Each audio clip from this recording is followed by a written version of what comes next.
everyone, I'm Matt, and welcome to the Good Trouble Show.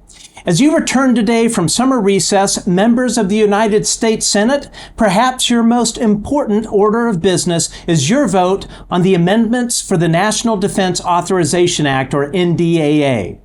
Today, we have a groundbreaking interview with former Deputy Assistant Secretary of Defense for Intelligence Christopher Mellon, with information that directly impacts our national security. The information shared in this interview may prove valuable as you deliberate on proposed amendments, including the UAP Disclosure Act, which is currently under consideration for inclusion in a manager's package alongside the Intelligence Authorization Act and other amendments for a Senate vote. Chris, thank you so much for joining us. How are you? Okay. You have quite a long history of serving our nation. Tell us about that and how you became involved in the UAP issue. Okay, well, I joined the staff of Senator William Cohen of Maine, who served on the Armed Services and Intelligence Committees back in 1985, and was later moved to the Intelligence Committee professional staff, worked for Senator Cohen for many years. When he became Secretary of Defense, he asked me to join his team at the Pentagon, where I was pleased to serve for 4 years, and then I continued to serve into the next administration. The Bush administration asked me to stay on. And after that, I returned to the Hill to the Senate Intelligence Committee as the Minority Staff Director and left government in 2004. So what are our members of government observing above our skies that concerns you? There are a lot of things. So we've been having a range of issues that leave us looking rather impotent and are quite concerning. So I became aware in 2017 of recurring overflights and intrusions of DoD restricted airspace off the East Coast of the United States, and a particular spectacular instance that had a violation that occurred in 2004 off the West Coast. These were ongoing, weekly, if not daily, kinds of activities. They were so bad that there was serious concern about mid-air collisions, and there were warnings about that. And in fact, a safety report was filed because of a near mid-air collision. So we had a safety issue and a national security issue because there are sensitive military activities and training and classified systems and activities going on in these areas, which our adversaries would like to learn about, and somebody was in a position to do that with these aerial devices. Since that time, we've had Navy ships swarmed by strange, unidentified craft. They could be drones, they could be something more exotic off the West Coast. We've had overflights of nuclear power plants. We've had overflights of various military bases, which have, in a number of cases, disrupted training operations. They've had to stand down for fear of mid-air collisions and that sort of thing, and security compromises. To bring this to a close, and I'm just hitting some of the highlights here because there's been a lot of activity down in Arizona, where a lot of our Air Force training occurs. In December, there was so much activity over the Air Combat Command at Langley Air Force Base, they actually moved aircraft to other bases and facilities. Unbelievable. And wow. It disrupted operations. This went on for weeks. Now, the Air Combat Command is, among other things, responsible for the air defense of the East Coast and the capital region, and they couldn't control their own airspace for weeks. And of course, they blamed this on drones. And that's, very possibly what it was. I mean, but we don't know. That's the problem. They're unidentified. And we see a range of unidentified things. Some may be drones. They may be Chinese or Russian or other. Some may be far more exotic. Some are very capable, so extreme in some cases that we don't understand the science of how it's even possible to do what we observe them doing. So it's a wide range and spectrum of things, but one thing they all have in common is we don't know what they are, we don't know where they're coming from, we don't know who controls them, we don't know why they're here. And sorry, please. my argument would be that's not a good position to be in. And we need to get to the bottom of this. And if anybody had any doubts about that, I would say take a look at what's going on in the Ukraine these days and the way the role and the impact, the transformative impact of unmanned aerial devices, drones, et cetera, in that conflict. So this is a huge national security challenge. It's a asymmetric threat in the sense that we've spent billions and billions on interceptors for ballistic missiles and anti-ballistic radars and all kinds of things which seem to be impotent with regard to monitoring, tracking, or engaging these devices, which can be weaponized very effectively, as we're seeing in the Ukraine and Russia. And of course are very useful as intelligence collection platforms. So I would say this has been going on for many decades, but if anything, it's becoming a greater, more urgent problem. And we really need to get to the bottom of this. In your experience, the things that you've observed that are kind of operating beyond our sort of understanding of physics, do you have any doubt that these are from some form of non-human intelligence? And have you viewed any classified information that would lead you to that conclusion? Well, we run out of alternative explanations in some cases.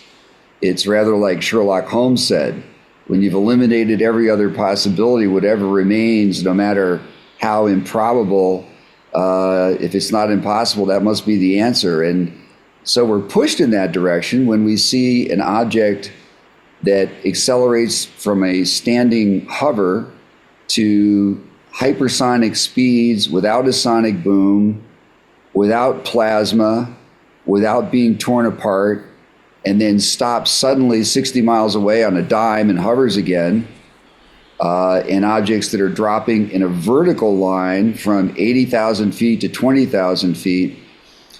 Nothing that we have or make that is flies through the air moves up and down vertically. Helicopters can descend slowly vertically for some distance. We're talking about objects traversing miles in a matter of seconds in a perfectly straight vertical descent. We don't know how to do that. We don't know how to go supersonic without a sonic boom. We don't know how to do it without generating intense friction and heat and plasma. And we don't know how to do it at the extreme rates of velocity that have been observed in some cases, because nothing that we've made can withstand that much force. So, it drives us to ask the question, well, and this has been going on for decades, and some people say, well, maybe could be some breakthrough that some other country had. Well, even that seems extremely unlikely. There's no reason to believe that. Moreover, since we've been seeing this for decades, it certainly wasn't the Chinese in 1950, or the Russians or us or anybody else. Right. So, there's a very plausible hypothesis there, and it's not unreasonable from my thinking, from an astronomical or scientific standpoint whatsoever. And in addition, we have people coming forward who are credible and sincere, saying not only is that true, but our government actually has proof and knows full well that some of these things are indeed not made by man, that are highly advanced technologies. So, these are the questions that we're confronted with, and that some in Congress are struggling with, and that we hope to find answers to. And I think you brought up a very, very relevant point. This is not something new. This is something that has been going on literally for decades, well before the advent of drones, or, in some cases for, say, China or Russia, fielding a jet engine in an aircraft. Now, these vehicles are not limited to the skies, correct? We've seen them in other domains. That is absolutely correct. It's the data is far more sparse and far less common when it comes to undersea or space. But we do have examples in those domains that appear to be validated by military sensors and sources.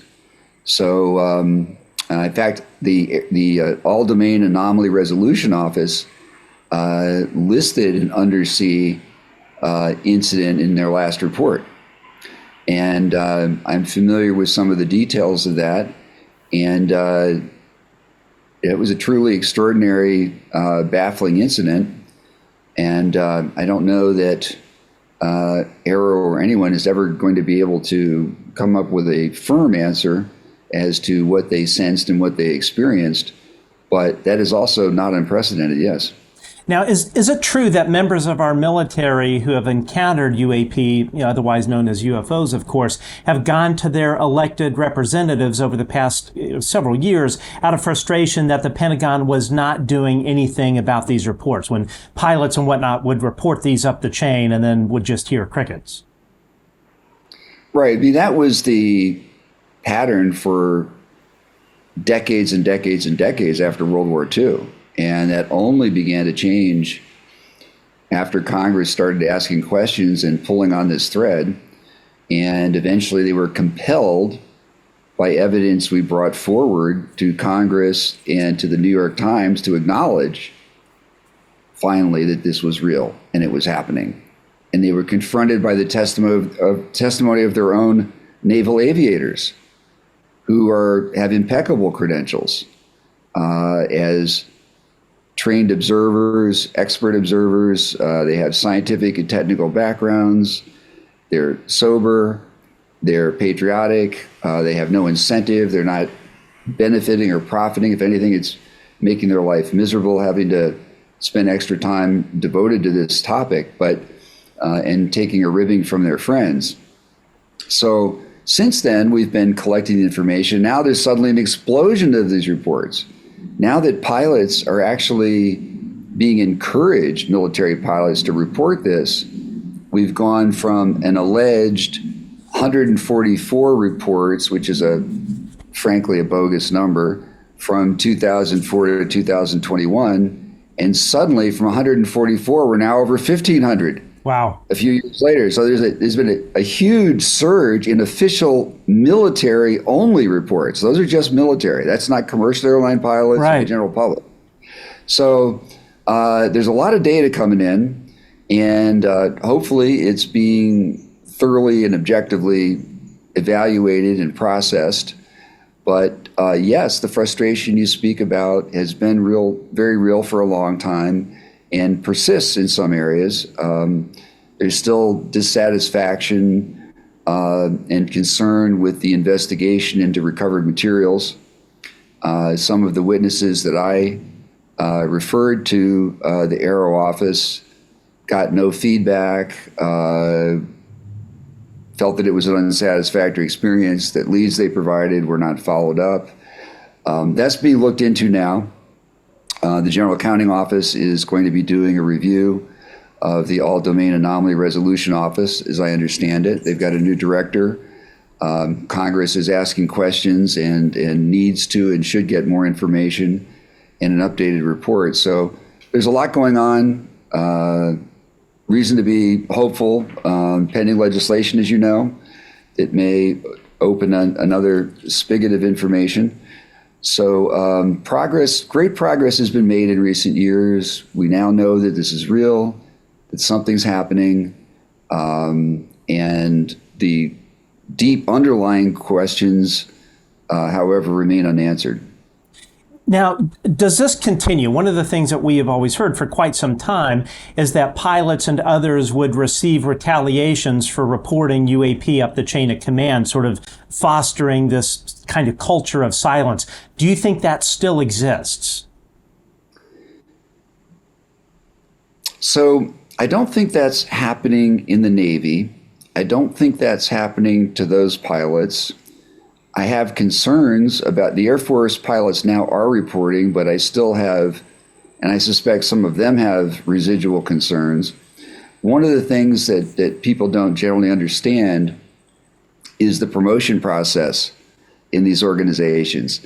So promotions among officers in the Air Force are extremely competitive.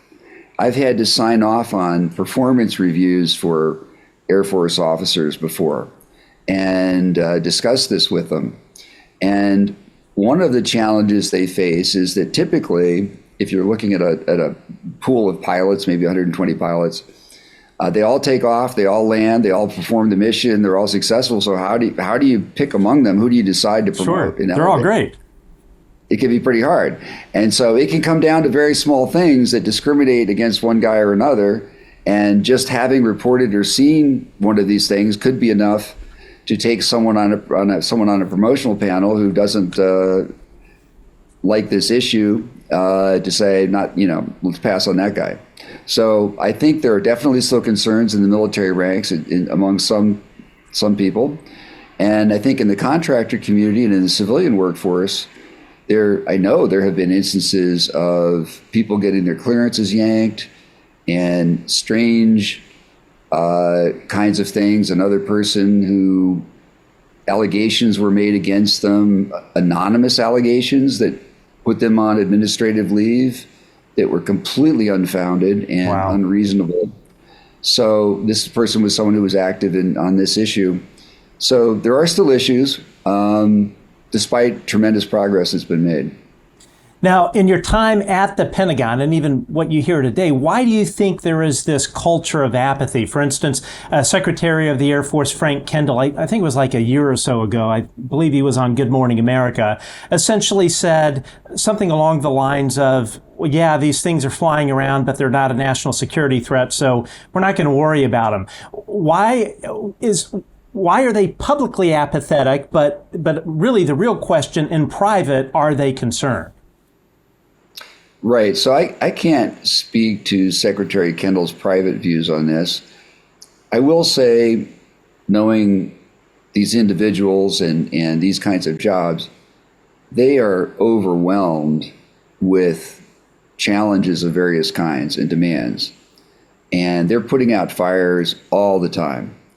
And they're looking at sort of, crisis issues with acquisition programs on next generation platforms and dealing with Congress and getting the money and Ukraine and all manner of things and recruiting challenges. So they do tend to prioritize and neck it down to the most urgent things, get to the top of the pile. And in some cases, some of them may not be feeling as much urgency about this as perhaps some of the rest of us do, as perhaps as they should. I'm not sure he would give that same response if asked today, because we've had this incident at Langley Air Force Base, then we had a subsequent incident at Palmdale where our most advanced aerospace technologies have been made at the Lockheed Martin Skunk Works. So they had a series of intrusions also over their airspace, again over a period of weeks. So I think there's a rising awareness that we've got a problem. We have a serious, legitimate problem tracking and understanding what's in our airspace. And there are a lot of unanswered questions that really should be asked. Let me give you another example. When the Nimitz incident happened in 2004, the Aegis-class cruiser protecting the Nimitz carrier battle group was tracking these unidentified objects over a period of days. And they were doing stunning things, such as dropping from 80,000 feet to 20,000 feet in a second and a half or 2 seconds. On the west coast of California, there's a huge solid-state phased array radar at an Air Force base that is looking directly out in that direction. And it's similar technology, I believe, from the same contractor as is used on the Aegis ships. Now, did that huge radar that's part of our air defense system not see what the Aegis ship was seeing? And if not, why not? Right. And what does that tell us about the effectiveness of our air defenses? Is this another case like the Chinese balloon, where they've got the filters set in a certain way and it's maybe detecting but not reporting things that are very real, that could pose a threat, that are going places they shouldn't be going in restricted airspace, those kind of questions need to be answered. And I don't know that anyone has looked into that specific case. And we have the same thing on the East Coast, even more prominently with the radar at Cape Cod, which is also supposed to be providing 270 degrees of coverage. And a lot of the incidents off the East Coast that Navy pilots and Navy ships, where they've been detecting these things at 20,000 feet and so forth, is that radar, has it been detecting these also? If not, why not? Right. It's reporting them. How come that information isn't getting to policymakers? So I think in terms of due diligence for national security, the armed services and intelligence committees have some work to do in this area, some unfinished work. They've done tremendous work to date. They've really pushed things ahead, thank goodness. We're in a better position than we would be today if they hadn't. But there are also still a number of very important unanswered questions. Do you have any doubt, or what are your thoughts on the allegations that the Pentagon and the intelligence community are actively hiding this from Congress and the American people? And if they are doing that, what theories might you have as to why? Well, what I can say for certain is that there is a great deal of data that is in the hands of different organizations in the executive branch that has not been shared not only with the public, but even with their own oversight committees in Congress. The question is, how extensive is that information? Not, is there such information? There's lots of such information. And many people suspect that there is a cover-up, and they have, valid reasons for that. Those suspicions are not confirmed, but let me give you a couple examples that feed into those sorts of concerns and perceptions. So the radar data from the USS Nimitz, from the Princeton, which was tracking these bizarre anomalous objects in 2004, is missing. And reportedly, that radar data was collected, was removed from the ship by Air Force personnel. I've been told by a couple of people it did get into the system, but nobody seems to know where it is. Nobody can find it. It's gone missing somehow. Similarly, around that time when this case came to light, I suggested to some former colleagues on the Armed Services Committee, why don't you ask for the deck logs from the Princeton for that date range? So they asked the Congressional Research Service, they approached the National Archives, and the answer was, strangely, they're missing for that period of time. Wow. So those kinds of things, and that's not an exhaustive list, those are examples of the kinds of things that feed this perception that some people are playing hide the ball. And of course, there's a litany of this going back over decades.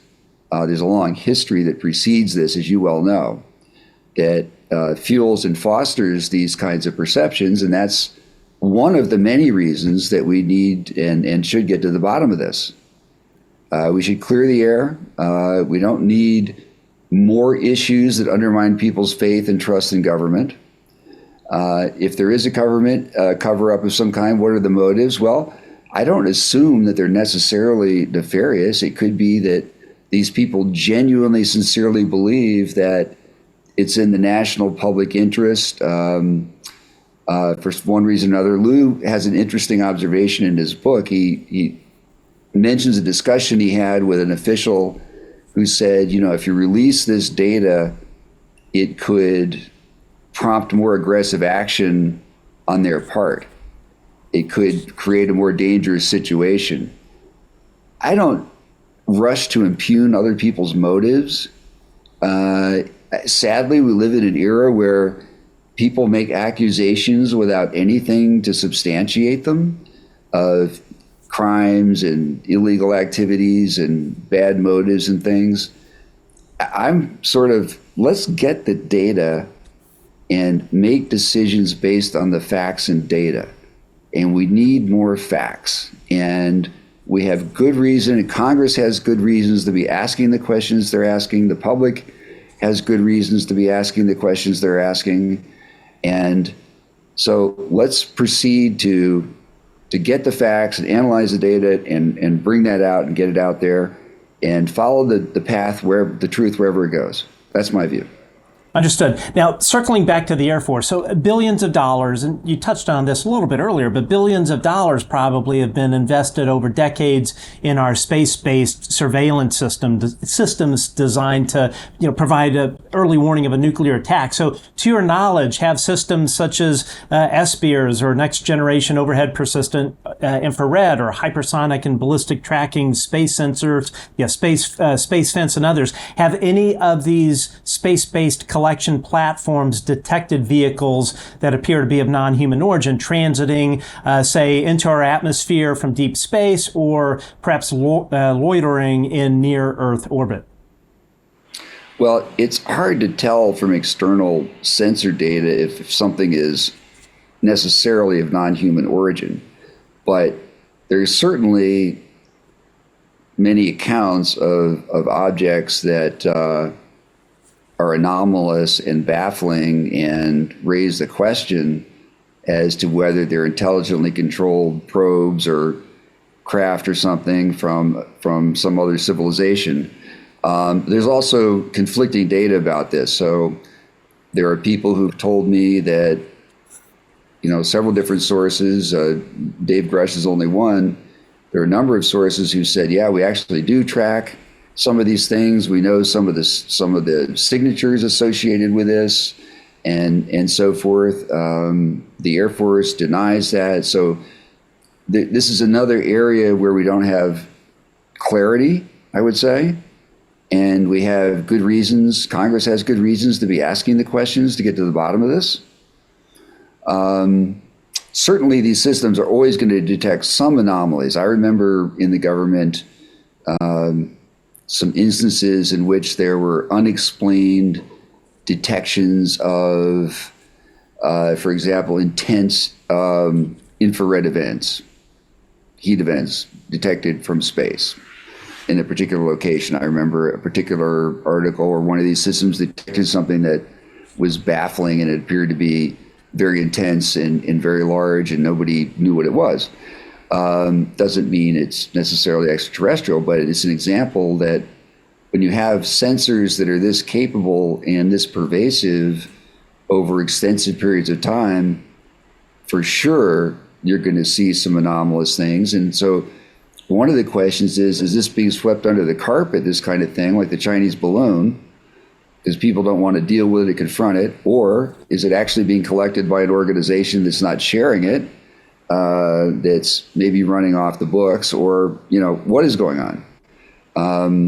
So I think these are all valid and significant issues, and finally we're reaching a point where people are acknowledging this, and Congress is starting to probe this, and I hope they will continue to, and I hope this pending legislation will pass, which would require all of these agencies and organizations to turn over copies of all their UAP records, and also empower a group appointed by the president to review them, even the most classified records, to evaluate them from the standpoint of what they reveal on this subject.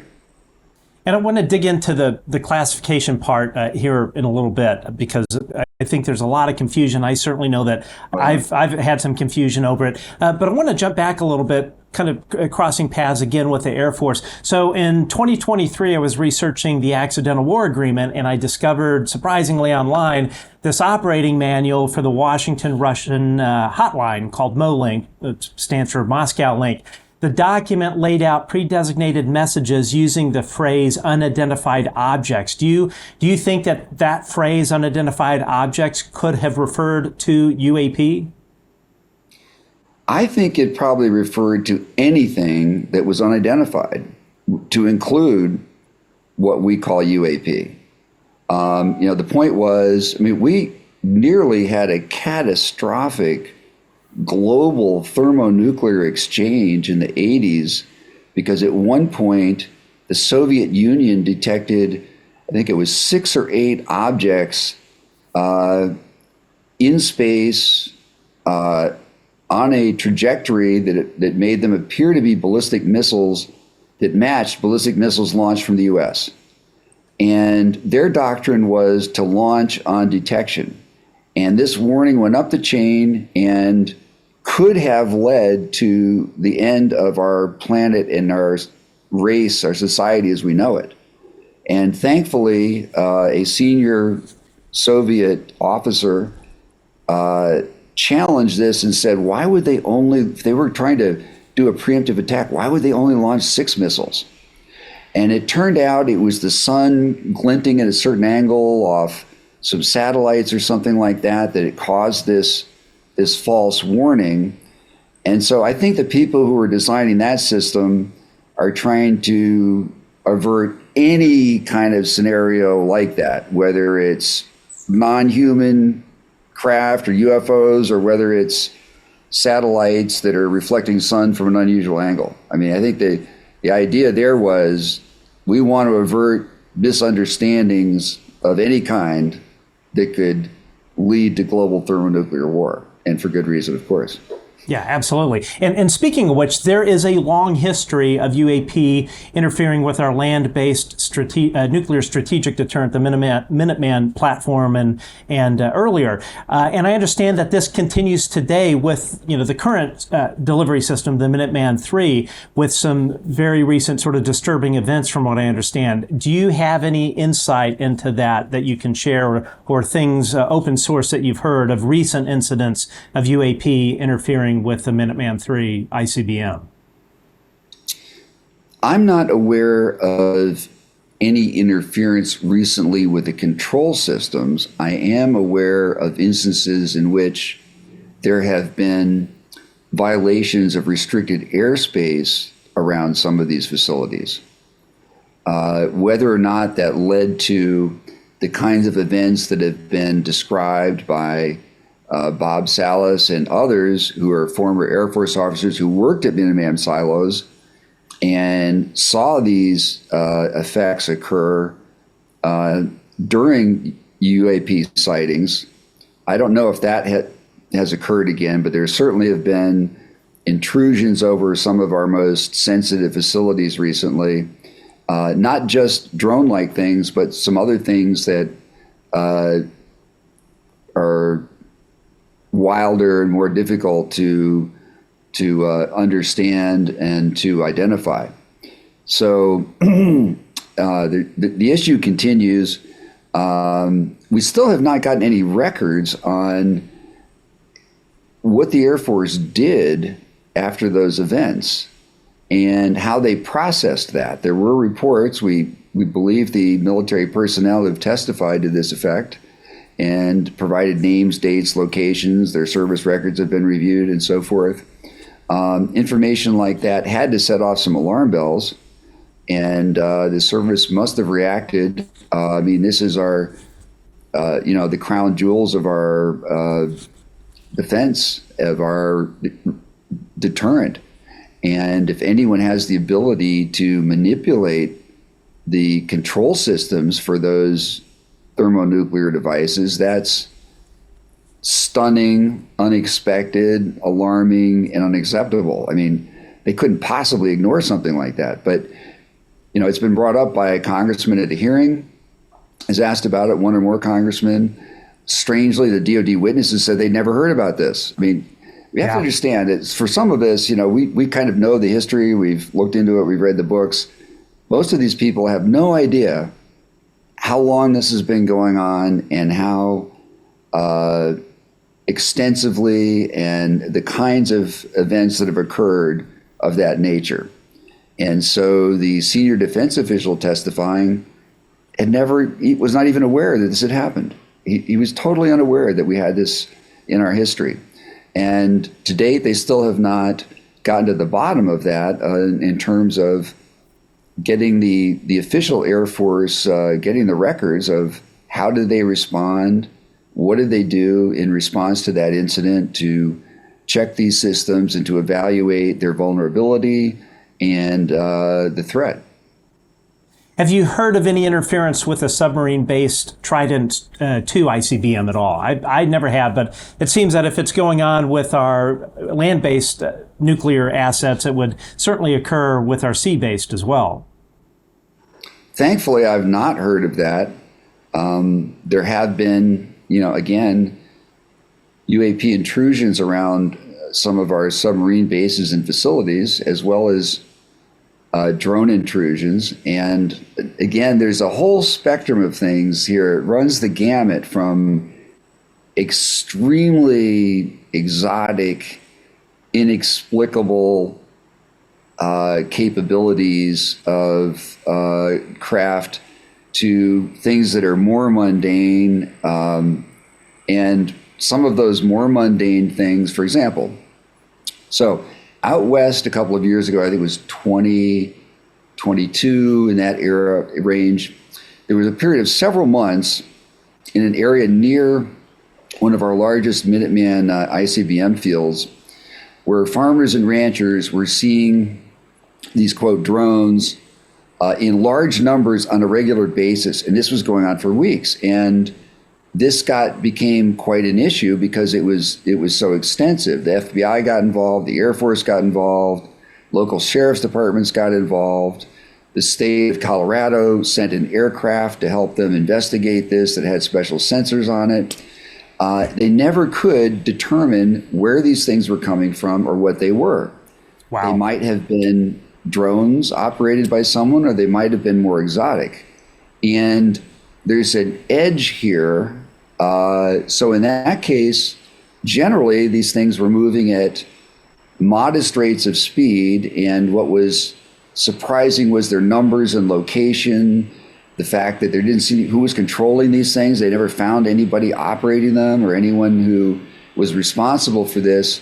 But in addition, there were reports and there are FOIA documents that back this up that show that something that was described as a mothership came in and appeared on occasion, and these drone-like objects went inside of it. I talked to a deputy sheriff out in Nebraska who described one of these incidents, and he saw this larger object craft appear. It was brightly lit. He saw the other smaller objects disappear inside of it, and he said that thing took off like nothing he's ever seen. Extreme speed, flew almost directly over his position. The sheriff saw it as well. So again, there's a lot to sort out here, and it's hard to know where to draw the lines. It's hard to know in some cases what is a drone and what is perhaps something more significant and more capable.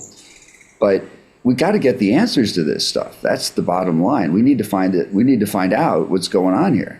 Yeah, absolutely. It was interesting. We had a gentleman on our show probably about 3 or 4 months ago that witnessed the Langley event, and he had a bunch of footage and photos, but he described almost to a T what you just related in terms of a mothership and seeing these things go into them.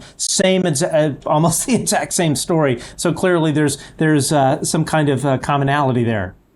Right. And so one of the things that's concerning about this is that we have a pattern of this now. This has been happening. It seems to be getting more aggressive, more assertive. The length of time between incidents seems like it's maybe decreasing. So we had this happen over Guam back in maybe 2018, Anderson Air Force Base. We've had these incidents then in 2019 around a number of Navy ships. In some cases, these objects, these devices have actually been sort of taunting us. They've flown right up to the bridge of a Navy ship and shone bright lights right in on the captain and senior crew, as though thumbing their noses at them. And we don't know where those things were coming from or who was operating them. So these are just, to me, absolutely unacceptable. This is an unacceptable pattern to allow to continue. We absolutely need to get to the bottom of this. And there's more that we can do and more that we should be doing. I think, for one thing, for some of these drone-like objects that are violating some of our very sensitive airspace, I think we need to get our hands on some of those things. I think there are ways we can. They've tried using some systems to jam their signals, which apparently haven't worked, which is, again, concerning. Of course. But if we need to, we ought to be able to get our hands on some of those things, whether it's threats or shooting them down or whatever. They don't have a right to be flying where they're flying. And of course, we have to be careful about using force and so forth, et cetera. It's not our first instinct, and that's a good thing. But this is getting to a point where it seems to me it's becoming intolerable. Absolutely. Yeah, absolutely. But interestingly, as well, I think I was out visiting family in Colorado Springs. It was around, I think it was around 2009 or so, but had remembered reading in the paper back when you had real paper for newspapers, a drone stuff going on outside of Denver. So this has gone on for quite some time. But I want to shift gears a little bit. So last year, David Grush testified in front of Congress that the government has been hiding a really kind of a decades-long UAP crash recovery and reverse engineering program. Do you find these allegations by David Grush credible? Yeah, I do. Let me address that in just a moment and add a final point on this issue about the drones, which is people should be aware that our government is now engaging in some crash programs, largely driven by what is happening in the Ukraine, to develop more effective anti-drone capabilities. But we still don't have answers to these very important questions, or it seems a process for preventing this from continuing to happen, or to getting answers when these things fly, the next time they fly over one of our sensitive facilities. In terms of Dave's allegations about recovered non-human technology, I've known Dave for a number of years. Dave is sincere and he's credible. He has had access. He's worked in places where you would, he's worked in the kinds of places you might encounter this sort of information, and people who worked in programs like that. And he's one of a number of people. It's not just Dave. I've talked to a number of other people who have touched other parts of the elephant, if you will. The old story about the blind man touching the elephant, and they're touching different parts and they can't agree on what it is. So there are people that have told me they've seen parts of components, or they were in analyzing materials, different sort of angles on this, different kinds of information. Again, none of that has been officially confirmed. It is all officially denied very fervently. And yet we do have a number of these credible individuals making these statements, and new people are coming forward. So I hope Congress will continue to pull this thread. And unfortunately, they delegated the investigation to an organization in a location that has a obvious potential conflict of interest. So, if you were trying to investigate, you heard rumors about the Iran-Contra affair, and you heard rumors that somebody in the military was selling missiles to the Iranians, anti-tank missiles, and you created an office over in the Pentagon to try to investigate that. Chances are they would not have gotten to the bottom of that. Of course. It's a bit of a problem. It's a bit of an inherent challenge to create a small office in DOD and expect them to find data that it potentially implicates their superiors and so forth. I don't think that was the ideal place to put this responsibility, and not sure it was fair or appropriate to them. And it's obviously diverted them from a lot of their work of analyzing the current reports and data. Regardless of how it should best be approached, it is a understandable issue, a legitimate issue for a number of members of Congress who've met with some of these other people, not just Dave, but There have been other people whistleblowers who've gone to the Hill, who seemed credible to the members that they met with. So that's part of where this is coming from in terms of the interest on the Hill. And I do think we need to clear it up one way or another. And I do think we're all going to be better off knowing the truth, regardless of how potentially transformative or unexpected or jarring it might prove to be. Sorry, I'll pick that up. Sorry about that. So if, let's say that the legislation passes, and of course we all certainly hope that is the case, and they establish this panel in the White House, would you support, if let's say that AARO says, or the Pentagon says, you know what, we don't need these outsiders to be on the committee, we'll take the people from AARO and put them on the committee. Would you support that? No, I think that's kind of contrary to the intent of Congress. Sure. If they pass that legislation. I don't think it goes right back to the discussion we were just having. Right. I think you want some independent people who don't have any potential conflict of interest reviewing that data. Yeah, absolutely. So let's turn to the subject of classification. It's an area I know that has certainly confused me over the years, trying to kind of unravel this.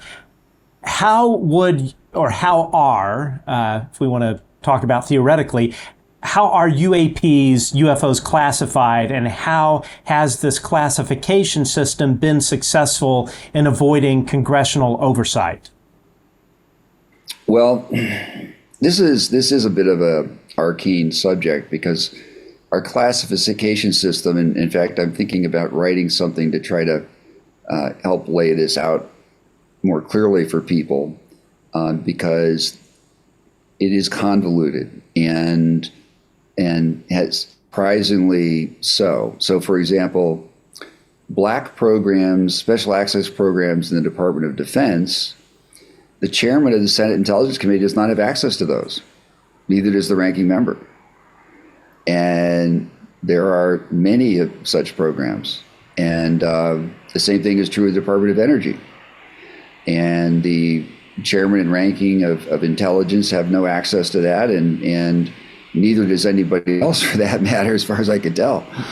So, and then even at the Armed Services Committee, where the committees have access to these special access programs at DoD, there are a subset called the waived special access programs that only the chairman and ranking member can have access to. And in practice, as someone who was over at the Pentagon helping prepare those briefings and reviewing them and so forth, I can tell you there was frequently little interest in receiving the briefings, much less doing any kind of thorough inquiry as to what these programs were really doing and what they were.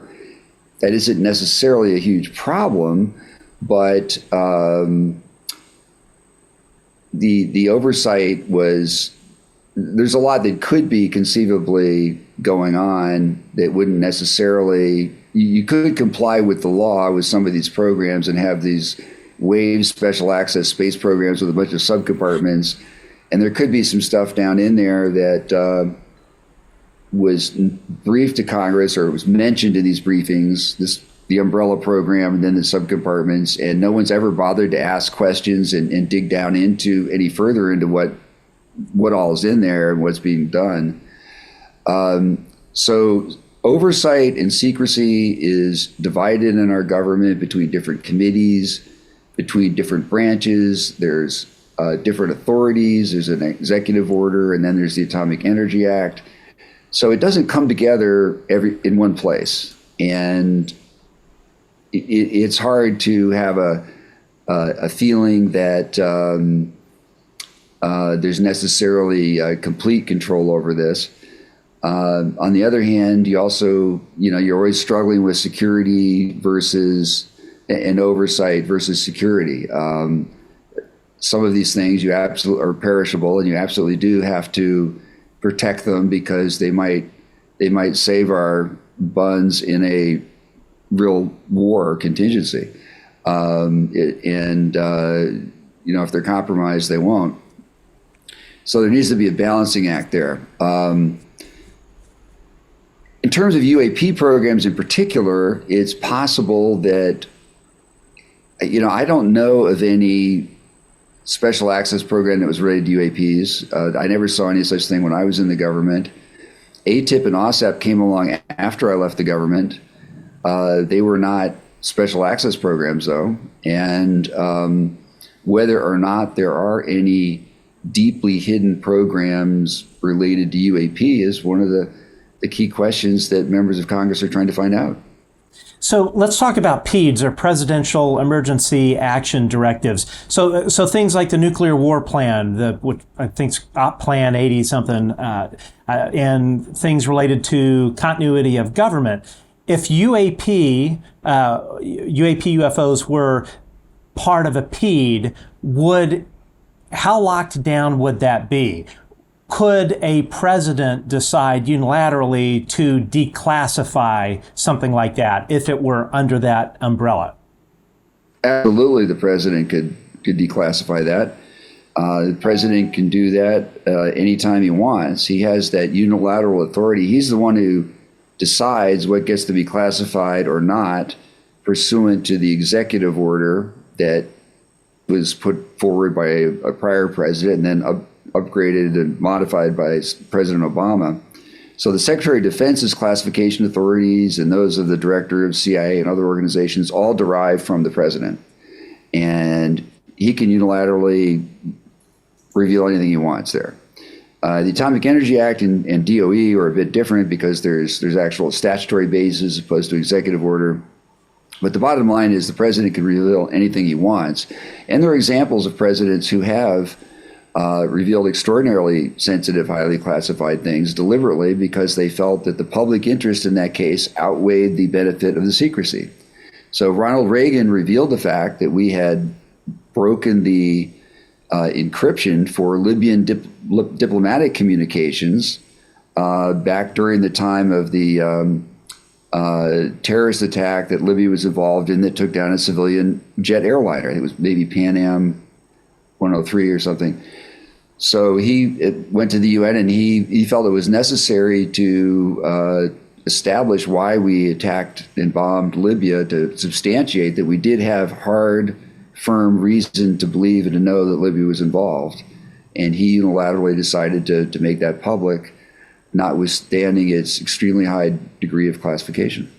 Now, if something is within the DOE, let's say theoretically UAP is classified in the DOE under I don't know, special nuclear material or restricted data or formally restricted data, would the president still have the power to declassify things like that? Like the equivalent, could the president decide, you know what, I'm going to declassify, I don't know, the design of the W-88 warhead? Could the president do that unilaterally, or does it have to be done by committee if, in that case, UAP is stuffed in that under that umbrella?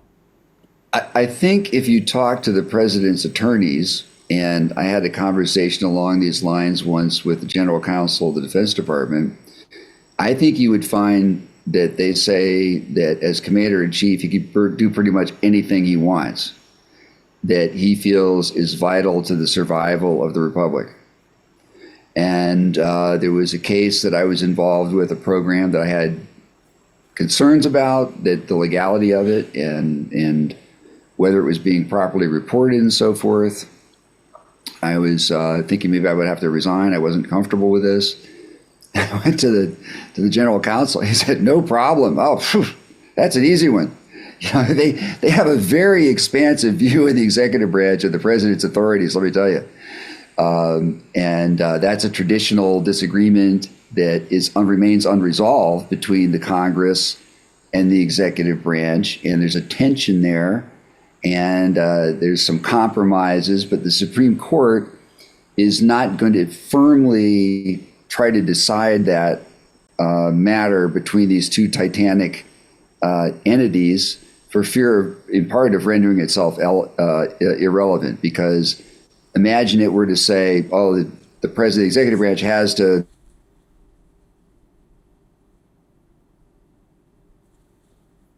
Oop, did I lose you? it's a bit of a complex problem, but I think that the president, could do pretty much anything he wants.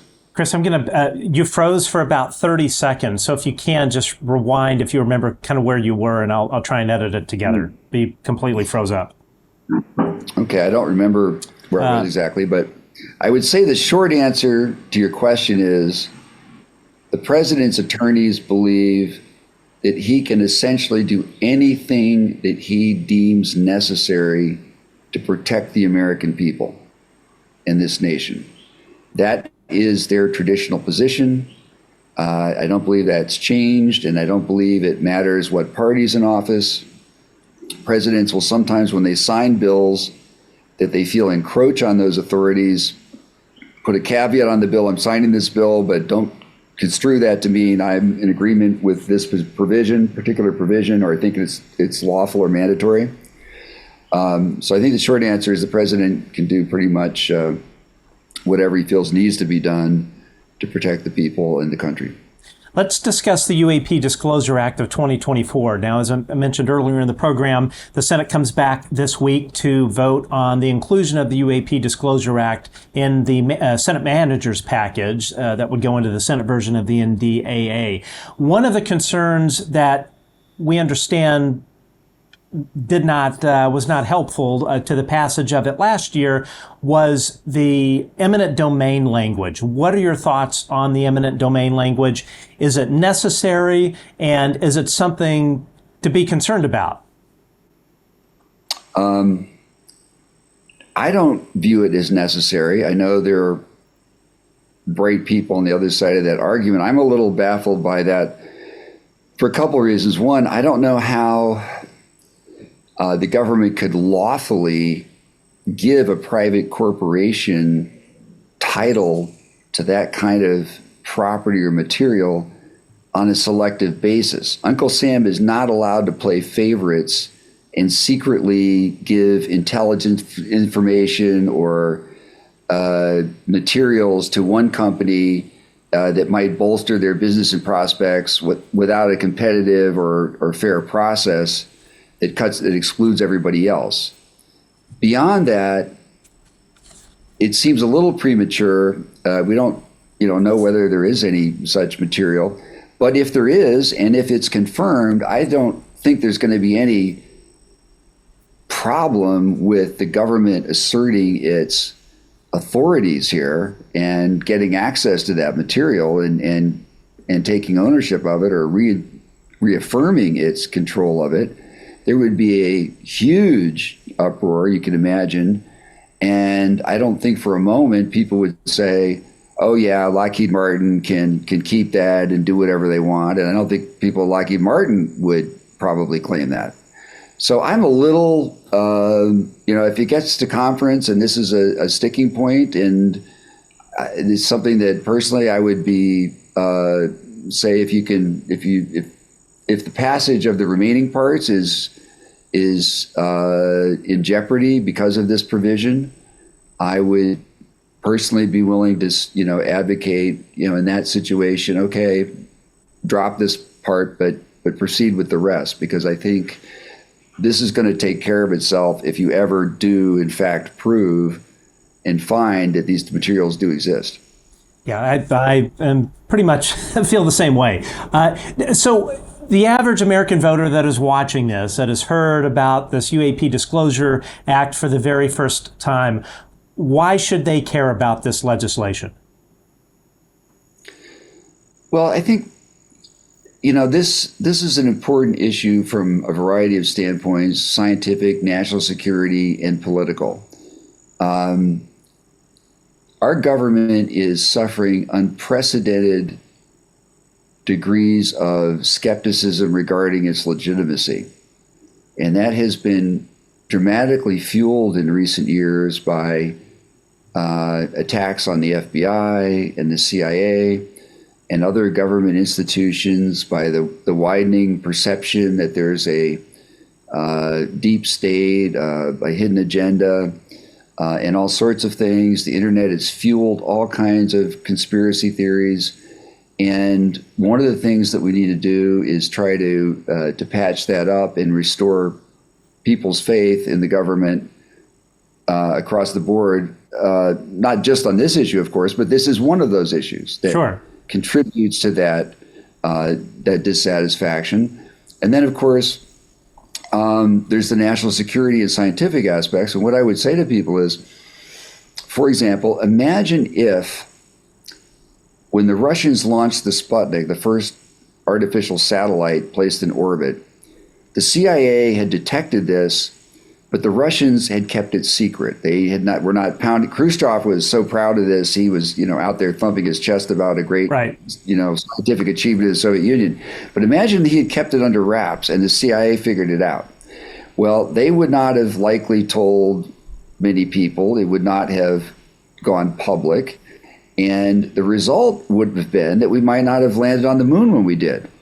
And we might not have had the space program that we did, because it was the revelation of that advance by the Soviet Union that caused quite a stir across America, got the public very concerned and fired up, which in turn got Congress fired up. And it led to the space program and all the many benefits that have derived from that since. But if the electorate is kept in the dark, that often means that Congress is kept in the dark, or even if a few members are aware, there's not enough of an impetus or a consensus to take action or move forward, and things don't happen. In this case, we have a UAP classification guide, for example, that makes anything and everything related to UAP automatically classified, or attempts to. I don't think that's lawful. I don't think that's compliant with the executive order on classification. And it's counterproductive because, when those videos came out, which now the same kind of videos that the Office of Air Force Special Investigations said did not damage national security and were genuinely unclassified, FLIR, Gimbal, and Go Fast, in the New York Times and the Washington Post. Today, they can't release the same video by this new class guide, which doesn't make any sense. How could those videos of the same type not damage national security a few years ago, but suddenly they're going to damage national security? Right. Not only that, but they helped national security because they did raise awareness among the public and Congress that we had a vulnerability and something was going on. And that led to questions and action and demand for answers. And we're now in a better position as a result. So people in the intelligence community and Defense Department should not automatically assume that any information we acquire from any intelligence source should always and automatically that information be kept within the confines of military or intelligence organizations. Sometimes the absolute reverse is true. I would also say on that point, final comment on this, when I was responsible for counterintelligence security issues as a staffer for the Secretary of Defense, for monitoring those issues, I used to tell the staff, okay, guys, yeah, of course we have to, there's a lot of stuff here we need to protect very rigorously and even better than we're doing today. But don't forget, we didn't defeat the Soviet Union because we were better at keeping secrets. We defeated the Soviet Union because we were better at sharing information, appropriate information, right, pricing information in free markets, information through news cycles, all kinds of things. We were making more better decisions faster because we had a much better information flow. So we have to be very careful about where we draw these lines and strike the right balance between classification and transparency. With the UAP issue, the security classification guide, which is classified at the secret level, could any member of Congress that has a secret clearance or be given a temporary secret clearance, could they view the security classification guide for UAP and have a better understanding of what is really going on? Well, all of them can review the classification guide itself, no problem. I'm not sure the classification guide itself is classified. But if it is, it's a low level of classification and it's not a barrier for any elected official in Congress. Where the classification issues in UAP get more restrictive and complicated is, imagine you have an asset that collects data on a UAP, and that asset is in a waived special access program. So now you can't even tell the chairman of the Intelligence Committee or the vice chairman, much less any of the other members, right? And you probably can't tell anybody at Arrow, maybe the top guy or something. So, if you follow those rules and procedures, you're really very limited in terms of your ability to share that information with anybody, unless you can somehow downgrade it, to disassociate it perhaps from that particular source, or you change the classification level of the program. The classifications, we overclassify. Classification system is abused. Everybody in Congress knows it. Everybody in the executive branch knows it. The director of national intelligence has admitted it and complained about it herself. Senior flag rank officers have complained about it and bemoaned the inefficiencies that result. A 4-star goes to a meeting and he's got his 3-star deputy or J2 for intelligence with him, and they say, well, sorry, sir, he can't be in the meeting. And this is the guy he looks to handle and manage that issue for him. Right. And that kind of stuff happens all the time. I'll give you one little specific anecdote that I think speaks to this. So when I was looking at these black programs at the Pentagon, and we were reviewing them, what the classification should be and so forth, there was one that had been compromised. And it had been compromised because it was used in combat. And it was fully exposed in the press and so forth, and it was out there. And I said, well, how can we justify the extra expense associated with maintaining it as a special access program? Secret program, okay, sure, because some of the technology and stuff, but how do we, the fact of is out there for sure, everybody knows. And yet all the security people said, oh, no, you can't downgrade the security. Oh, we got to keep a special access program. Yeah. So that's what you're up against, with the bureaucracy there. And I think the adults, the political appointees and so forth, I'm not trying to stigmatize these people. In the Congress and in the executive branch, by and large, you have normal people, good people trying to do their jobs, but they have lots of different incentives that are sometimes not appropriate, and restrictions and so forth and so on. And so that's why Congress needs to continue to be vigilant and ask questions and bring this stuff out. And we need to air these things out. I couldn't agree more. So finally, we'll wrap it up here. Let's say right now, a United States senator or congressman or congresswoman is watching this program. What would be your elevator pitch to them right now as to why we need to pass the UAP Disclosure Act of 2024? This could be our best last chance to get to the bottom of this issue. There is, I would say, an issue on the Hill right now, a lack of appetite. A lot of the energy has been expended. There's a risk that members are so overwhelmed by other issues and diverted by other topics that they may not continue to press on this. For example, I've been writing about and advocating, asking about have those solid state phased array radars that we spend billions on been detecting these UAP? Nobody, to my knowledge, has still ever put that to the Air Force from Congress and nailed them down on that. And there are other questions like that get crowded out in the press of business on the Hill. And if you had an independent commission of people, and this is kind of their day job, is looking at this data and getting to the bottom of it, they should have the time and the opportunity, if these organizations comply, to really get to the bottom of this. And I think that would be beneficial. It's a real tiny cost for the federal government as a whole. We do need to restrain federal spending. We're going to need to go on a diet. It's getting out of control. But this is not the kind of thing that makes any statistically significant difference in the overall budget. This is not where you don't balance the budget on minutia like this. This is something that I think can only shed light where some light needs to be shed. I couldn't agree more. Let's keep our fingers crossed, and of course we encourage everyone at home, call your lawmakers, let them know that the UAP Disclosure Act is important and that you want to see it go through, because certainly Americans deserve the truth. Congress deserves the truth.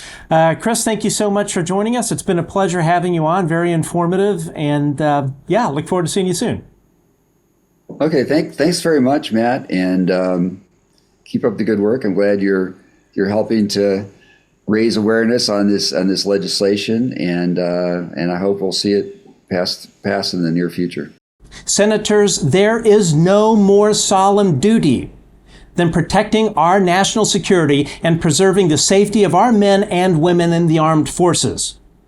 For over 70 years, the executive branch has hidden from all of you in Congress what it knows about UAP and associated UAP special access programs that cost billions in American tax dollars.